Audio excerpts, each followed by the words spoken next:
2,000 years ago, at the end of the Second Temple era, there were two main schools of Jewish learning, Beit Hillel and Beit Shammai. We've heard of this before, Hillel and Shammai, Beit Hillel and Beit Shammai. So 2,000 years ago, the president of Israel, the Nasi, was Hillel, and the vice president was Shammai, and they came from two different schools.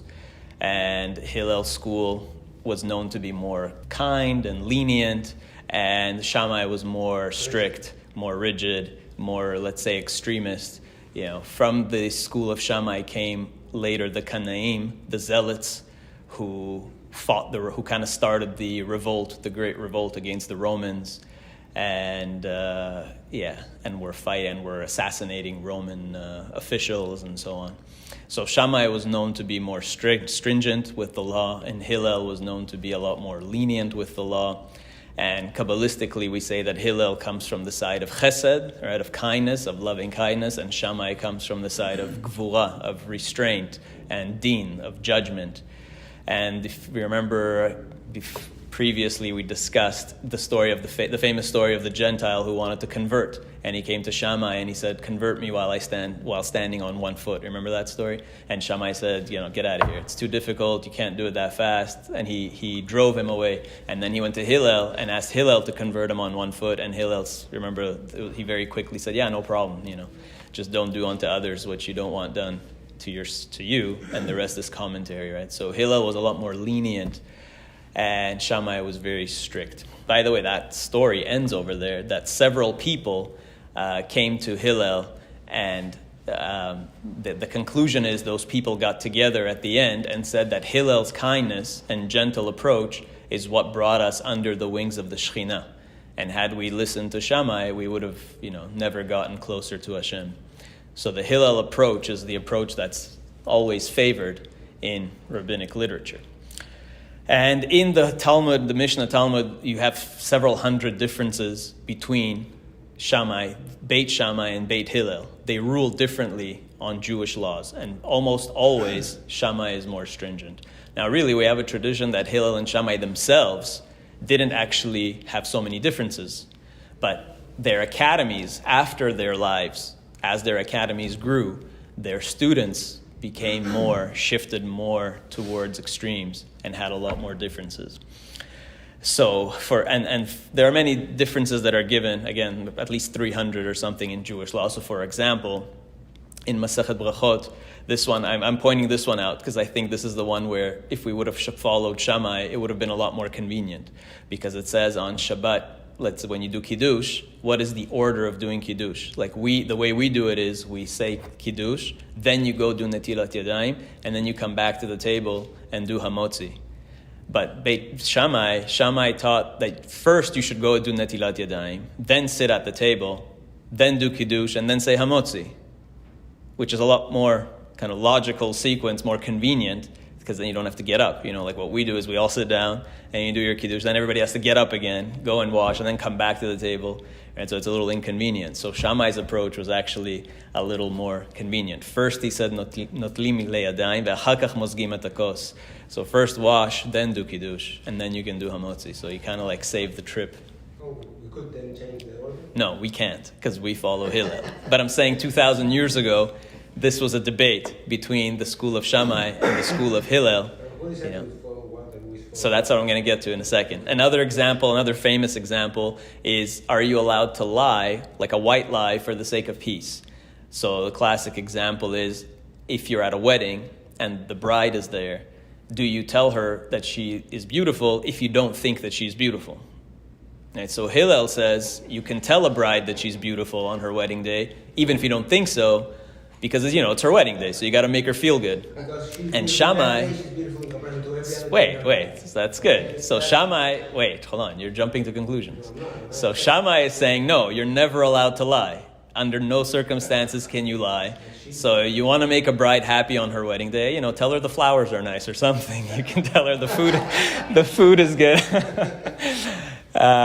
So Shammai is saying that you can't really lie under no circumstances, but Hillel said you can if it's for a good reason, like this one. But like you were saying, yes, Hillel really implies that every bride is beautiful on her wedding day, objectively, relative to her, even if you don't think so, so it's not really a lie because she did beautify herself, presumably for her wedding day. So anyway, it's another famous example of Hillel and Shammai.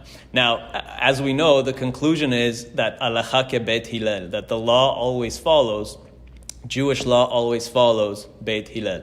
How do we know? There's a famous passage in Masechet Eruvin. The Talmud says, Amar Rabbi Abba Amar Shmuel, Shalosh shanim nechleku Beit Shammai uVeit Hillel, that the schools of Hillel and the disciples of Shammai and disciples of Hillel debated for 3 years.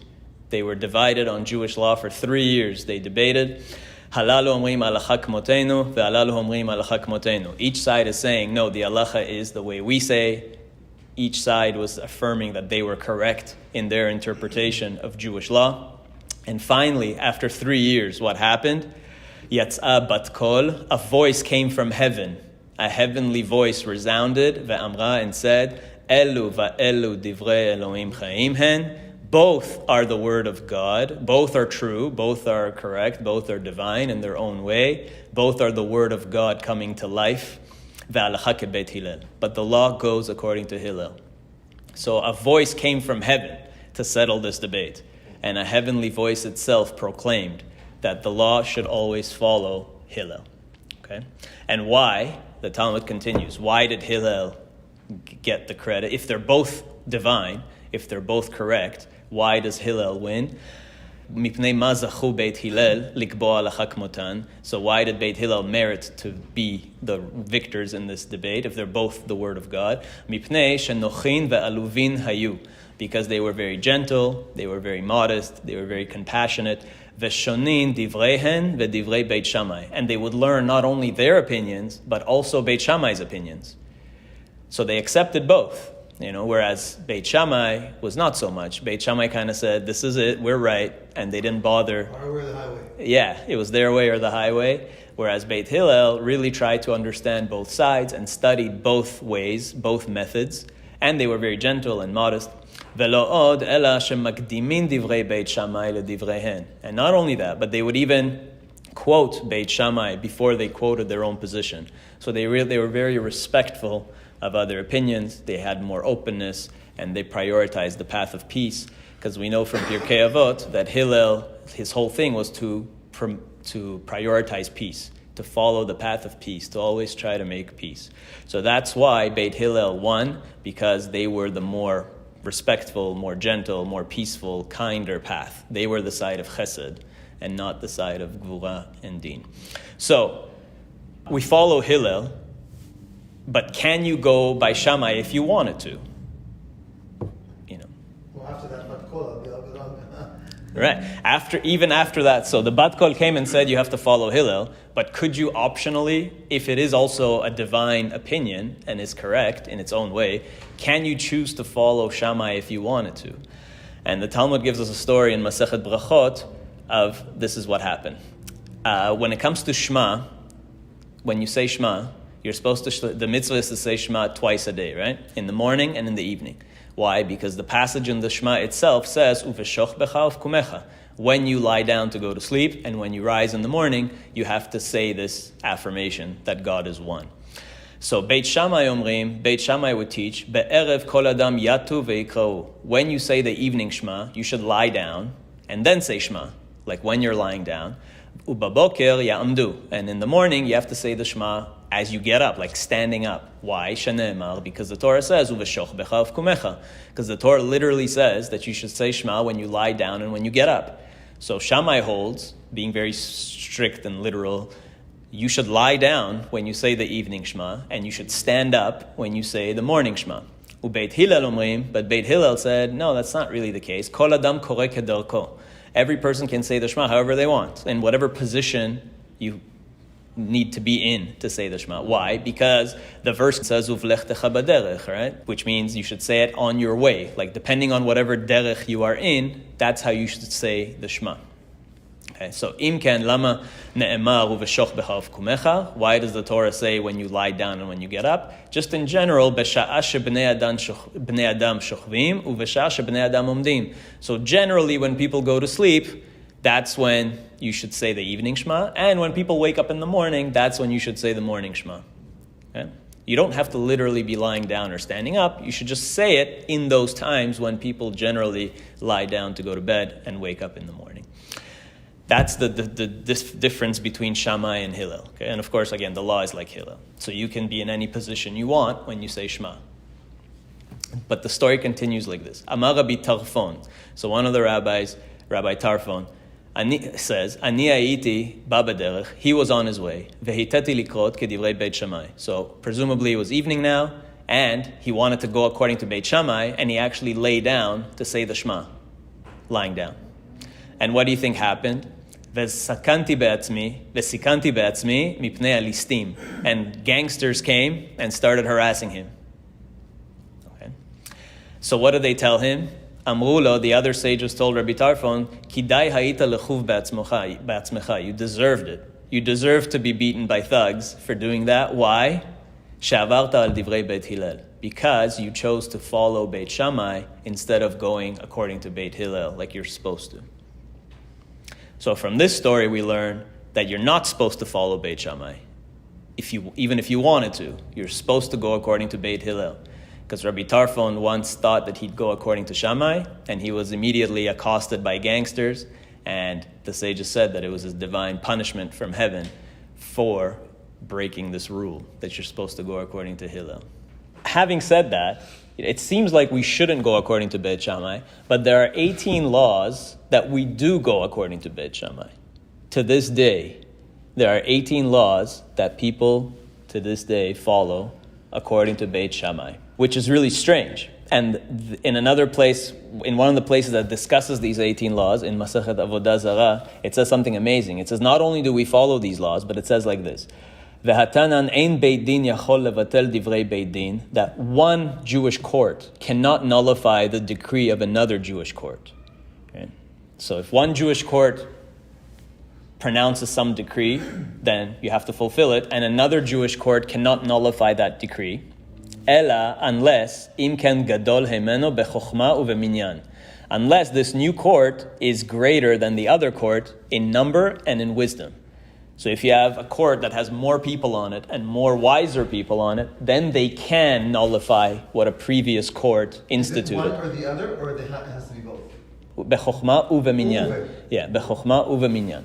So a bigger, wiser court can nullify what a smaller court instituted. But Amar Rabba Bar Chana, Amar Rabbi Yochanan, Bechol yachol levatel. Another opinion is no. Any court can nullify the decree of any court if it's necessary. Okay, of a previous court if it's necessary, because God gave the sages the ability to rule as necessary. If the generation requires some new stringencies or some new fences, then God gave the sages that authority to do so. So if a later generation of sages needs to rule over a previous generation, then they can. So Rabba Bar Chana quotes an opinion that says, no, it doesn't matter. Any court can nullify any previous court, if necessary. Okay? However, chutz mishmona asar davar, except those 18 laws, except those 18 things that Beit Shammai instituted. Okay? And this is where it gets even more crazy, because the passage finishes like this. She'afilu yavo Eliyahu, even when Eliyahu comes back and reestablishes the Sanhedrin. We know that's one of the tasks, one of the things that has to happen before Mashiach comes. Eliyahu has to return, right? It says at the end of Malachi, you remember that verse? Ine anochi sholeach lachem et Eliyahu hanavi, lifnei bo yom Hashem hagadol ve'hanora. Before the great day of God, before Mashiach comes, Eliyahu the prophet will return, and he will do certain things. And one of the things that has to happen is the reestablishment of the Sanhedrin, right? Eliyahu has to come also to identify who is the Messiah. Because how are you going to know who is Mashiach? You need a prophet to tell you. You need a prophet to identify him. You need a prophet to anoint him. And first you need to identify him, and then you need a genuine prophet to anoint him, because Mashiach means the anointed one. So you need Eliyahu to come back. Why Eliyahu? Why not some other prophet? He's the only one who didn't die. Because he didn't die. Eliyahu, remember, went up. The Tanakh says that he went up in a fiery chariot. Flaming horses came and beamed him up to heaven, and he never died. So he's going to come back. identify the Messiah, anoint the Messiah, and also they have to reestablish the Sanhedrin. And here it says that even when Eliyahu comes back, Ubeit dino en shomin lo, that even his Beit Din, even the Beit Din of Eliyahu, we will not listen. They have no permission to nullify these 18 decrees of Beit Shammai. Why is that? That's what we have to figure out, right? What are these 18 rules, and how did this happen, and how did Beit Shammai even institute them, if we already know that Hillel was always the majority and the law followed Hillel? So how did this happen? That's what we have to figure out. And the story is really wild. So the Mishnah in Masechet Shabbat starts by saying like this: Elu me'alachot she'amru be'aliyat Hananya ben Chizkiya ben Garon kshe'alu levakro. There was a sage, there was one of the great leaders 2,000 years ago. His name was Hananya ben Chizkiya ben Garon. And at one time he was very ill, and the sages came to visit him when he was sick. Nimnu ve'rabu Beit Shammai al Beit Hillel. And Beit Shammai at that point, in that room, outnumbered Beit Hillel. So typically Beit Hillel outnumbered Beit Shammai. But at that particular moment, Beit Shammai outnumbered Beit Hillel. Ushmana asar davar gazru bo bayom. And on that day, they were able to push through and vote in 18 laws. Okay? So this wasn't like an actual Sanhedrin meeting, but because it was a valid gathering of rabbis, and we have to see why, in this place, in the attic of Hananya ben Chizkiya, while they were visiting him when he was sick, there was a valid gathering of rabbis, and Beit Shammai was the majority, and they were able to vote in, by majority, these 18 laws. Okay. Now, who was Hananya ben Chizkiya? He was one of the great sages of the time. The Talmud says that he was the one that kept the book of Ezekiel, Sefer Yechezkel, in the Tanakh.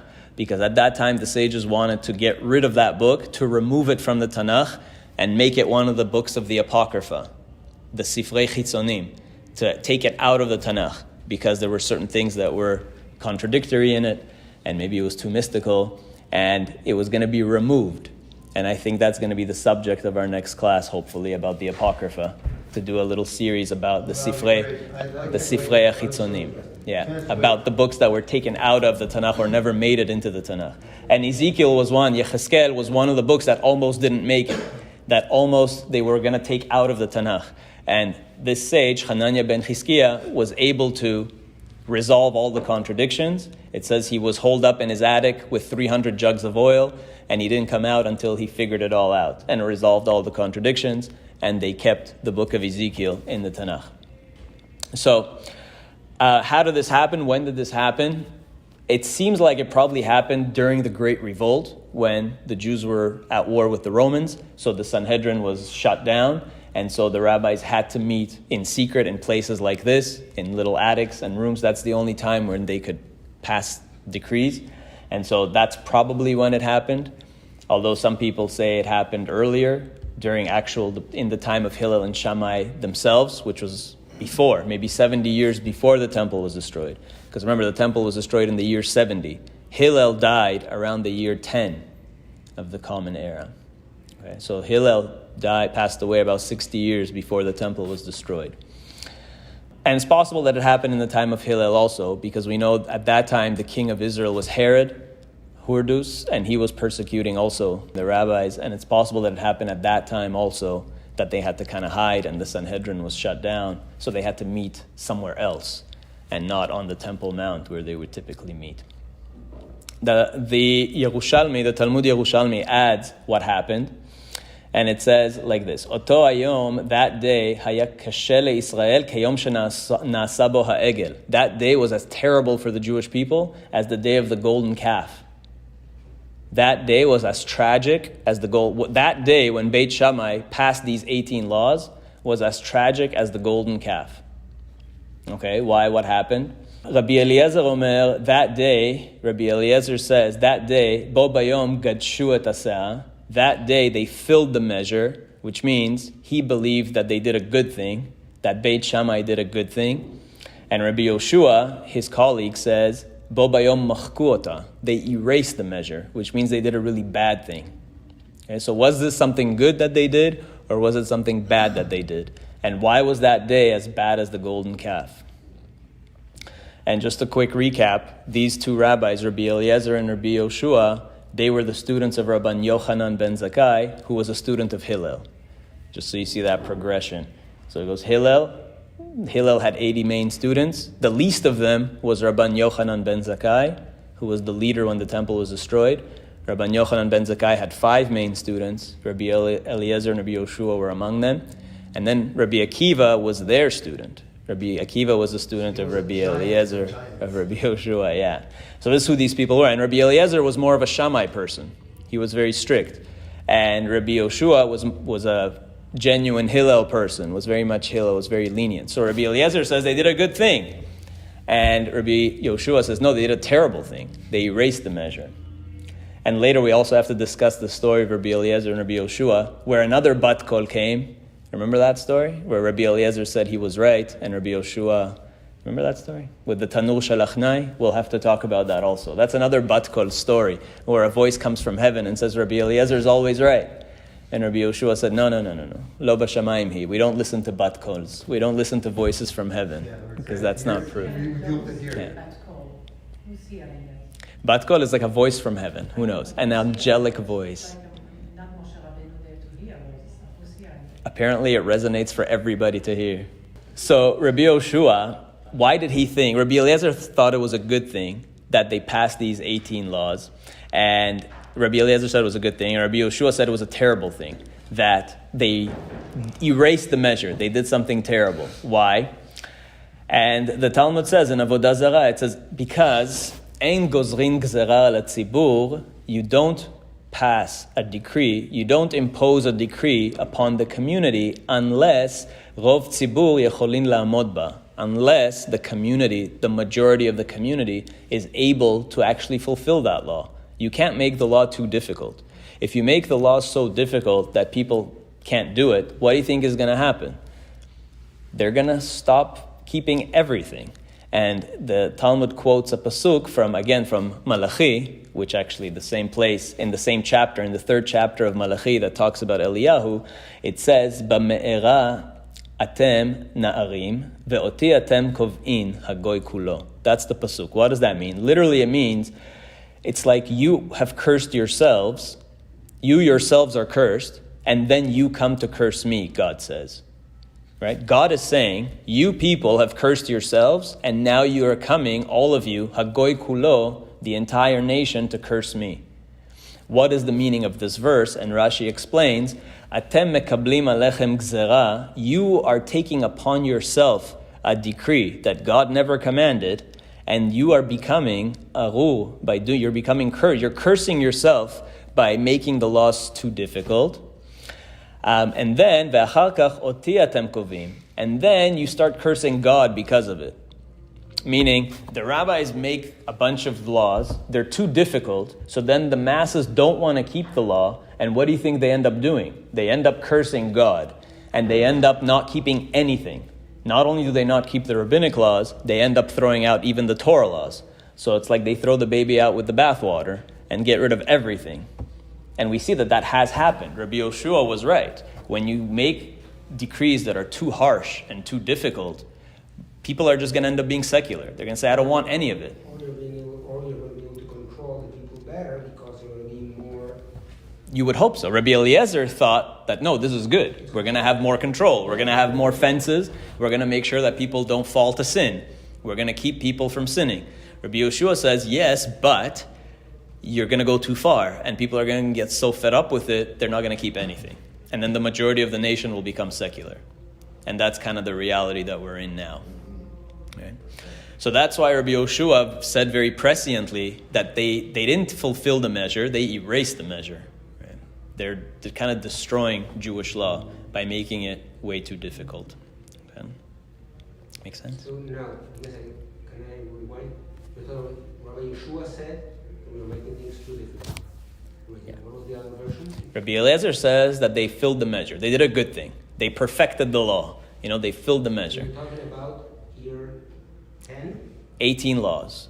So we still haven't said what they are. Yeah. So that's the big question. What are those 18 laws? We started saying on the destruction of the second temple in the year 70, and then you came back to saying in the year 10.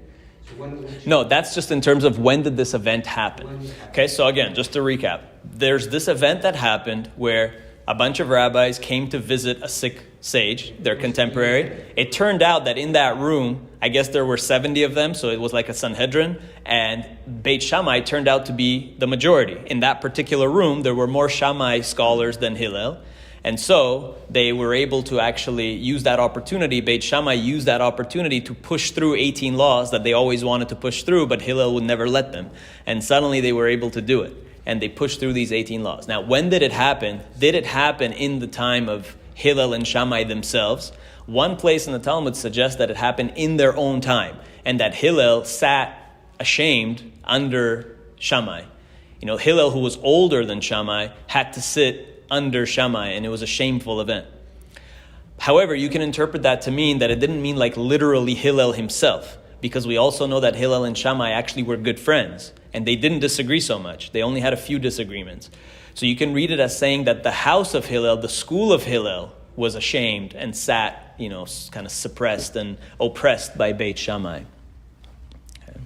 In fact, I mean, this is the Yerushalmi goes so far as to say that Beit Shammai actually used physical violence, and they forced Hillel to rule, to make it happen.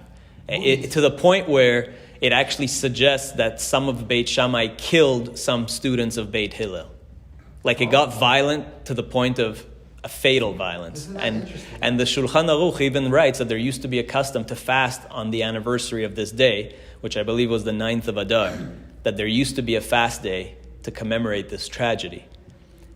But some say no way. There's no way that Torah scholars actually killed each other, because we also know from elsewhere that Hillel and Shammai scholars respected each other. So it must be speaking metaphorically. They didn't literally kill each other, but it was such a tragic event that it was as if they killed each other. Or maybe they did get violent, or maybe they did block the doors.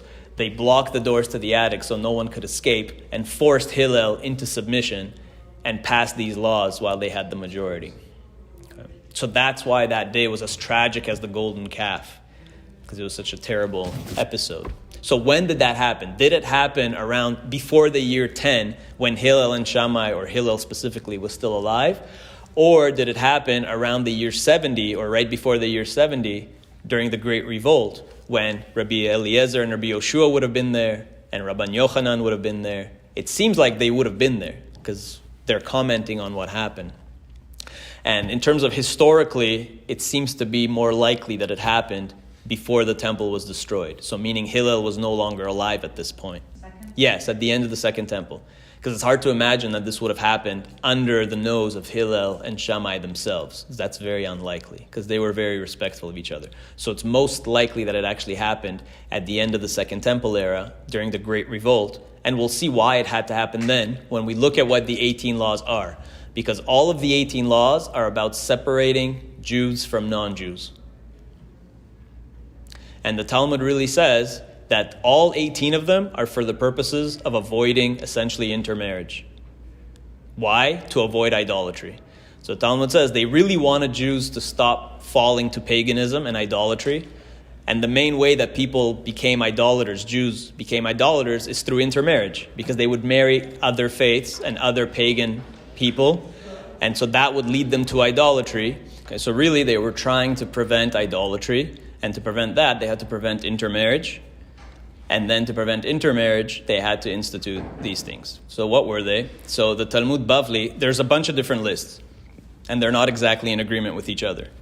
It's not clear exactly what the 18 were, but we know what the lists agree on. Okay, so the Talmud Bavli first gives a list, and the first 10 laws have to do with purity laws that don't really apply today. For practical purposes, they don't matter. They had to do with the temple. Right? All the different types of purity things had to do with the temple, so they don't really matter. And the list concludes, to finish off the 18, these are the ones that really all the lists basically agree on. And these are the ones that still really apply today practically every day. And it's like this, that they banned pitan. Pita means bread. They banned non-Jewish bread. Shamnan. They banned non-Jewish oils. V'yainan. And they banned non-Jewish wine. Uvnotehen. And the last one, and their daughters. So they banned these 4 things: bread, oil, wine, and the daughters of Gentiles, meaning you cannot intermarry with them. These are kulo mishmona asar davar hen. These were among the 18 that they banned. Okay, so we have bread, oil, wine, daughters. The Yerushalmi gives a couple of lists as well, and there it starts by saying, as well, al pitan shalagoim, on non-Jewish made bread, ve'al gvinatan, and on their dairy products, on cheese and dairy. And that's where you might have heard of Chalav Israel. That's where it comes from. So we're going to talk about that. Ve'al shamnan, ve'al bnotein. So again, the same 4 things, and most of the rest deal with just purity laws that don't really practically apply today.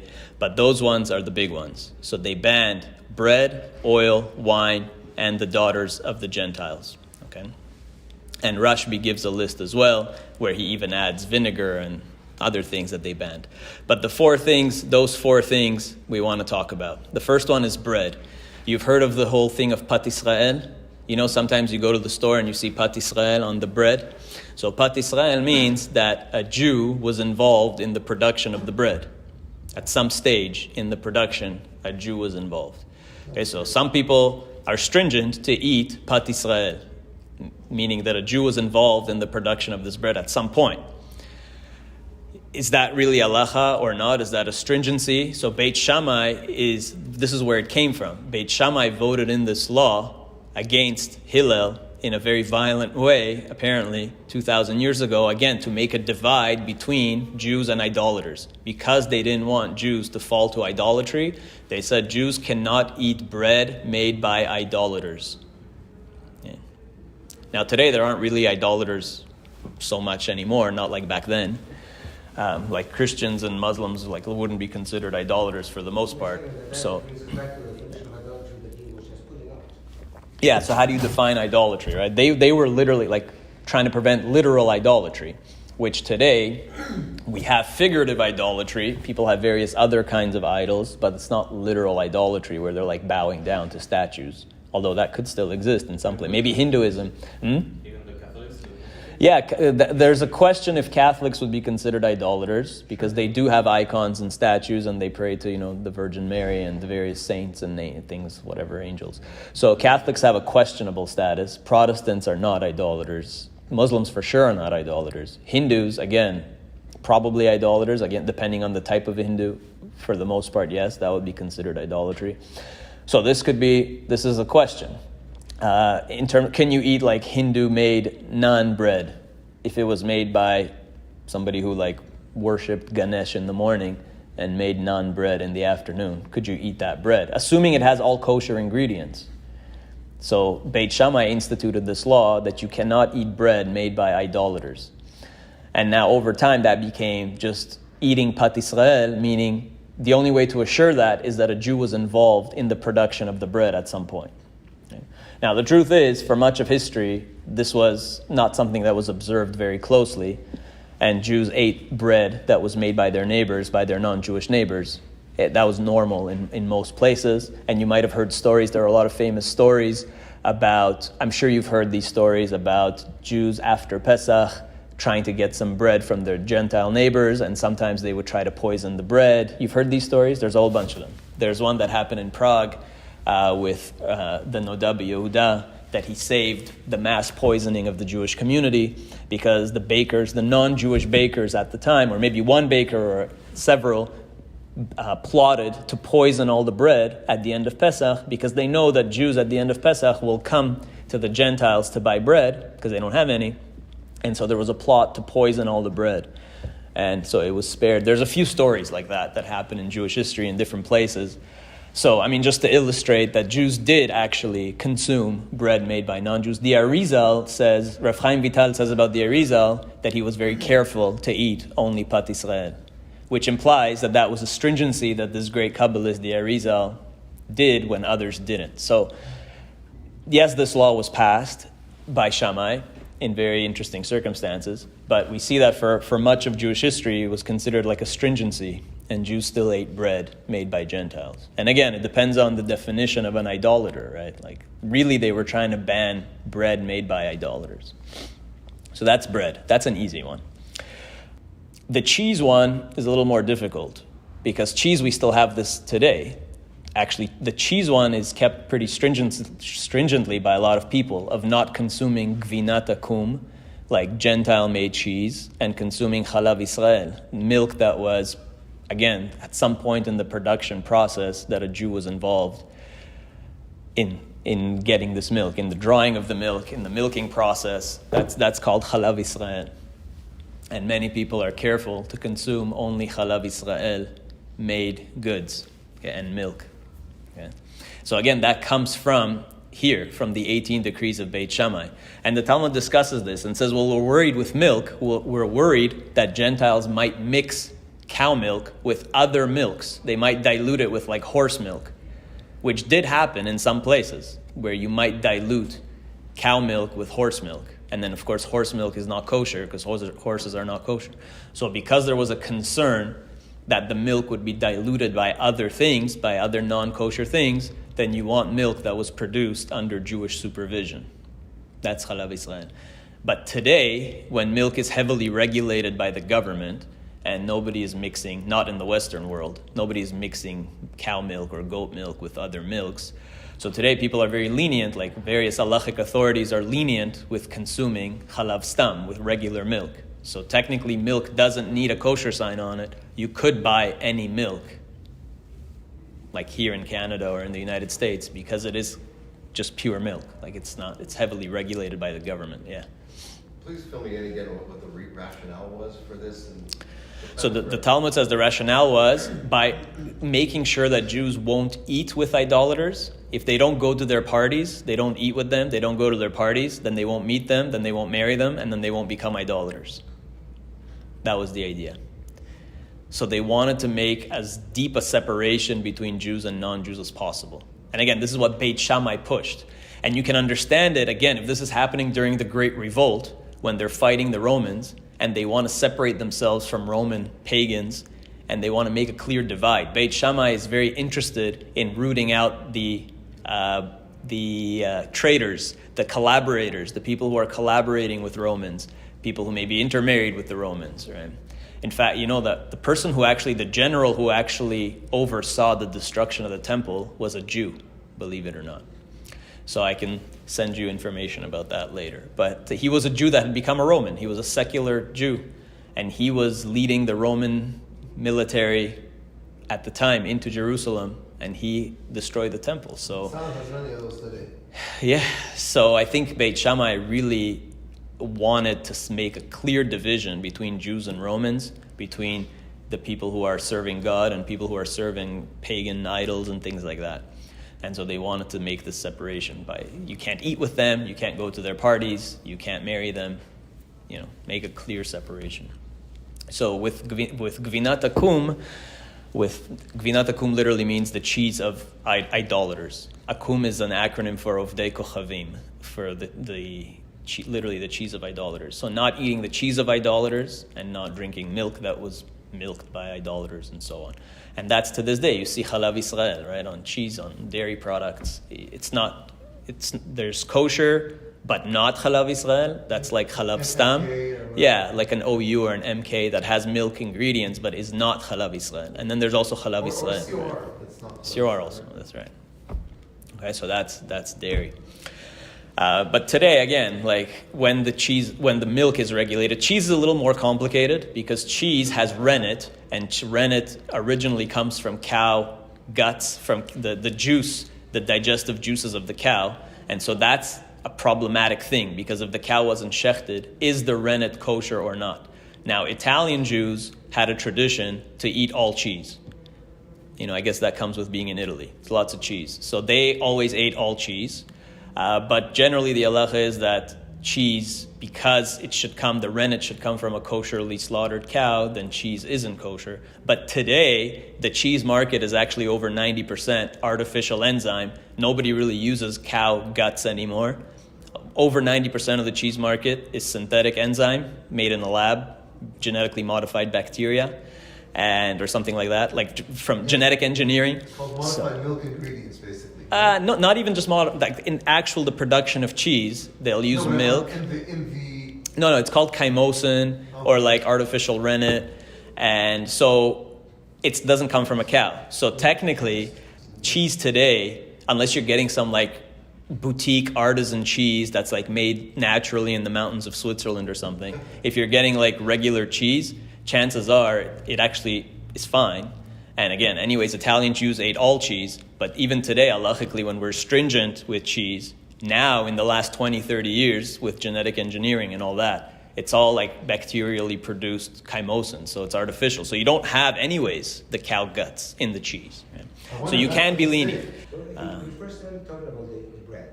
Yeah. The bread, there's no need, quote unquote, for it to be... So there's three things here. There's like completely not kosher. There's kosher but not pat Yisrael. Right? So if you go to the store, you can get bread that has a kosher sign on it. Yeah. But it's not pat Yisrael. So that's fine, right? Like if some people are stringent and want bread that actually says pat Yisrael on it, which most don't, that can be pretty hard to get. So you should not buy bread that doesn't have a kosher sign, right? You should buy bread that has a kosher sign. And some people are stringent to also buy bread that has a kosher sign, plus it says Pat Yisrael on it, right, on top of that. So it's like an extra level of stringency. So that's with the bread. Okay, cheese, again, you have like completely non-kosher cheese, and then you have cheese that's kosher, but chalav stam, and then you have cheese that's kosher and chalav Yisrael. So again, it's like three levels. People tend to be more stringent with this one, with like chalav Yisrael and... What's the status of? Yeah, it's fine. So mozzarella, again, so what do you do with, if you were to buy, like if you go to the store, if you bought just like non-kosher cheese, it's probably fine, but nobody does that today. You should. Like people just buy actual cheese with a kosher sign on it. Okay, so that's bread. We did cheese. Then another one is yain stam. Okay, so there's... Nesech. Is it No, nesech or no, stam? yain stam. Okay, there again, with wine, there's three things here. First, there's yain nesech. Yain nesech means wine of libation that was used in idolatrous ceremonies. Okay? That is forbidden, of course. Really, the Rambam says in Sefer HaMitzvot that even that's derived. It's not clear in the Torah.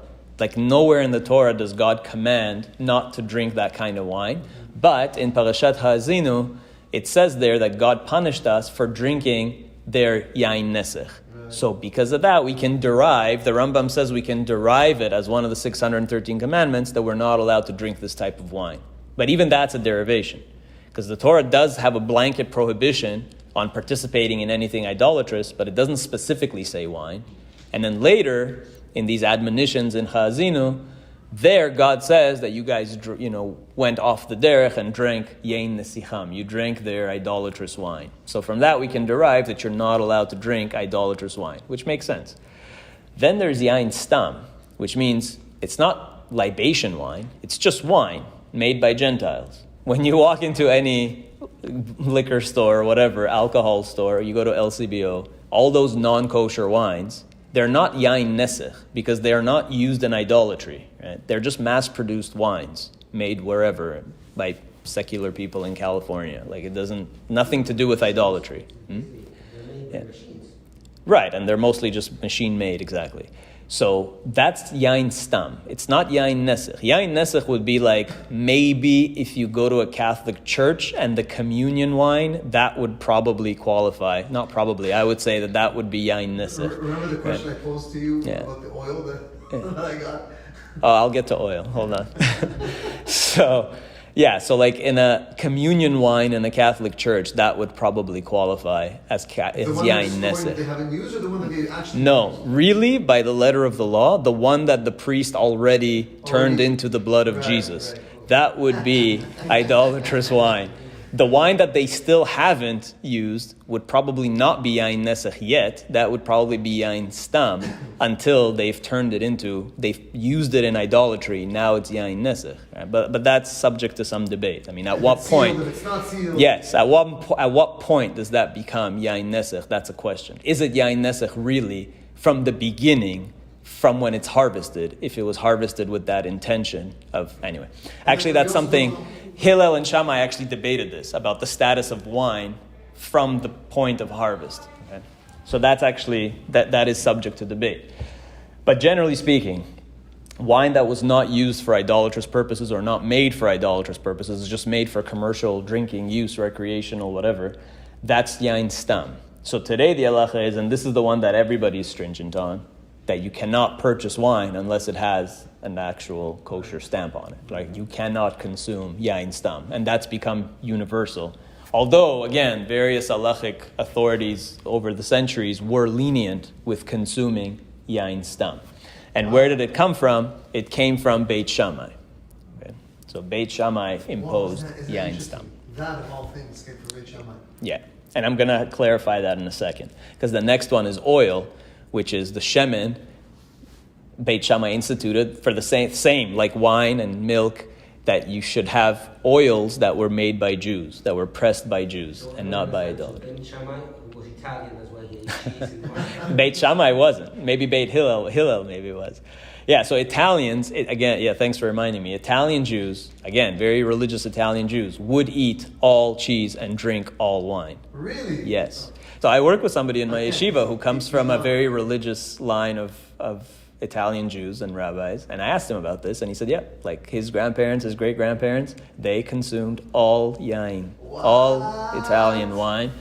So then there's oil. So again, same idea, like olive oil pressed at some point that a Jew was involved in the process, supervised the process, so not to consume oil of idolaters. But then the Talmud says in Avodah Zarah that actually this one of the 18 did not take effect. This one was not instituted, or it was instituted, but nobody kept it. Nobody, because it was too difficult, and so it just didn't go into effect. So even in Talmudic times, nobody kept, because oil it's just too useful. You need it for everything, to cook and to eat and to light candles and medicinal stuff and to mix. Like, it's just too much. So it's would you buy used oil so would you buy widely. all- Again, people will be stringent, right? Today, in the Orthodox world, if it doesn't have a sign on it, they won't buy it. Yeah, But I'm the same when it comes to Yeah. oils and stuff. So oil was never, the Talmud says that oil never took effect because it was just too difficult. And again, like we said earlier, that quote that you cannot impose upon the community something so difficult that they can't keep it. So here it actually says in Masechet Avodah Zarah that Daniel, the prophet, the book of Daniel was the first one to do this. Before Beit Shammai, Daniel took upon himself not to consume oil and wine of the idolaters. So it actually goes back to Daniel, but the Talmud says he only took it upon himself. He didn't decree it upon, he didn't impose it upon everybody. It was Beit Shammai that imposed it upon everybody. Okay. And the final one, and this is the one that we're going to end with, is the juiciest one, which is al bnotehen, on their daughters. And Rashbi's list adds on their sons as well. So what does this mean that they banned something to do with their daughters, of the daughters of idolaters? But that's the question now. The first thing you're going to say is they banned intermarriage with idolaters or with Gentiles. But what's your question here? Isn't that already banned from the Torah? That's one of the 613 commandments. The Torah already said, don't take their daughters, the daughters of the idolaters, for your sons, and don't marry their sons, don't take their sons for your daughter, right? So the Torah already forbid that. So what does this mean? And then the Talmud actually goes into this in Avodah Zarah. It says, and the first thing it says is like this: B'notehen, it's deoraita. What do you mean that they banned? That's already from the Torah. The Torah already said in Dvarim, it says, Lo titchaten bam, do not marry them. But who is this talking about? The sages say something crazy. They say, wait, first thing is they say, no, deoraita, the only thing that's forbidden from the Torah is the 7 Canaanite nations that lived in Israel. Aval shar ovdei kochavim lo. That according to the Torah, apparently, we're not done here. But apparently, according to the Torah, only the actual 7 Canaanite nations were forbidden to marry them. But the other idolaters, other pagan peoples, you could marry. And they came, ve'atu, and they made a decree, gazru, afilu dashar ovdei kochavim, on everybody else. But, of course, that makes no sense. Because there's no way that the Torah allowed a Jew to marry an idolater. Can't be. And Rabbi Shimon ben Yochai says that the Torah forbids all intermarriage with all Gentiles or idolaters. So what does this mean? So he's saying the oraita is chatunot, in terms of actually marrying them. And what they came is gazur afilu derech znut, meaning they banned any intercourse with Gentile pagans, not even if you want to marry them, but even just for fun. You can't have a girlfriend who's a pagan. That was the idea. But then the Talmud doesn't like that either. It says, well, what are you talking about? Even that was forbidden from the Torah. How do we know that even that was forbidden? That even just for fun, not in the context of marriage, that even to have a girlfriend or whatever, even or boyfriend, whatever, that even that was forbidden from the Torah. How do we know? Where do we see that? In what What are you passage? talking about, Gentiles? Or are you talking about general? Well, for their purposes, they assume, remember, this is 2,000 years ago. So Gentile and idolater is interchangeable. Okay, So but this I is mean, before there's Christians or it Muslims says you're or not other. even allowed to go to his zona, like even, Good. So but which episode do we learn it from? And it says, Znut, we learn about Znut, that was actually instituted by Beit Dino Shel Shem. Shem, the son of Noach, instituted it. It's still like that. How do we know? Because of the story of Yehuda and Tamar. Remember Yehuda and Tamar? Tamar seduced Yehuda. Yeah. And then, when he found out about it, that she was pregnant, he said, Hotziyuha v'tisaref, burn her. What do you mean burn her? Why? She already deserved burning. So that means that even then, in the time of Yehuda and Tamar, which is even before Moses, even before the giving of the Torah, this was already forbidden. But then, what do we learn from Yehuda? Why did Yehuda himself didn't condemn himself to be burned? He participated too. Why did he say to burn Tamar? And then he realized that he was the guilty one. Why didn't he get the death penalty? So the Gemara says that Shem decreed against a Jewish woman and a Gentile man. Okay, but not against a Jewish man and a Gentile woman. From this story we learn that Shem's Beit Din decreed only for a woman is forbidden, but not a man. And that's why Yehuda didn't deserve the death penalty for what he did. And then the Beit Shammai came and decreed everything. But then even that can't be the case. Why? Because we learn from another place in the Torah that that's also not allowed. That even for a Jewish man, it wouldn't have been allowed to be with a Gentile woman. How do we know? Which story is that? Exactly.